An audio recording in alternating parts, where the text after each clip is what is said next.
Cricket ఆడే ప్రతి ఒక్కరూ తమ నేషనల్ టీంకు ఒక్కసారైనా ఆడాలని కోరుకుంటారు. అందుకోసం శాయశక్తులా ప్రయత్నిస్తూ ఉంటారు. అయితే వారిలో కొందరికి మాత్రమే ఆ అవకాశం వస్తుంది.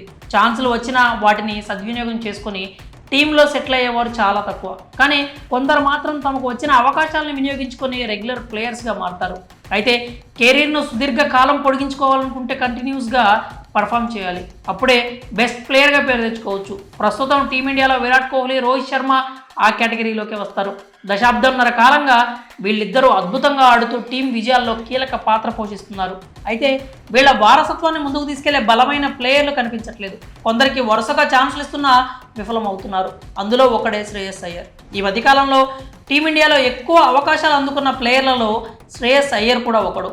టీ20లు, వన్డేలతో పాటు టెస్టుల్లోనూ ఈ స్టైలిష్ బ్యాటర్కు వరుస ఛాన్సులు ఇచ్చి ఎంకరేజ్ చేస్తోంది టీమిండియా మేనేజ్మెంట్.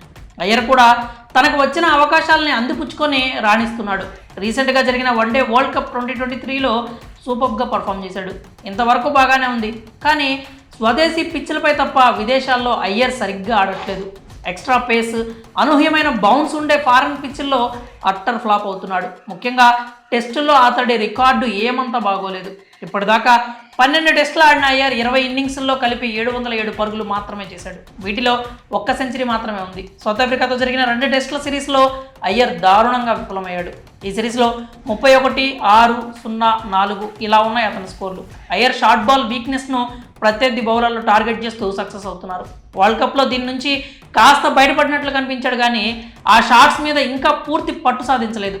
ఎక్స్ట్రా పేస్, స్వింగ్తో వచ్చే బంతులను ఎదుర్కోవడంలోనూ అతడు తలపడుతున్నాడు. ఇప్పుడిప్పుడే వన్డేలో, టీ20లో సెటిల్ అవుతున్న అయ్యర్ను తీసుకొచ్చి విదేశాల్లో ఆడించడం కరెక్ట్ కాదు. లిమిటెడ్ ఓవర్స్ క్రికెట్లో కంటిన్యూస్గా పెర్ఫార్మెన్స్ చేస్తే అప్పుడు టెస్టులోకి తీసుకొస్తే మంచి ఫలితం ఉంటుంది. స్పిన్ బాగా ఆడతాడని లాంగ్ ఫార్మాట్లో ఆడిస్తున్నారు. కానీ అక్కడ పేసర్లకు దొరికిపోతున్నాడు. అతన్ని టెస్టులో ఎందుకు ఆడిస్తున్నారనే విమర్శలు కూడా వస్తున్నాయి.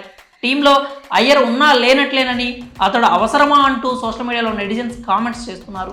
అతని ప్లేస్లో పుజారా, రహానే లాంటి సీనియర్లను తీసుకోవాలని లేదా ఇతర యంగ్స్టర్స్కు ఛాన్స్ ఇవ్వాలని సూచిస్తున్నారు.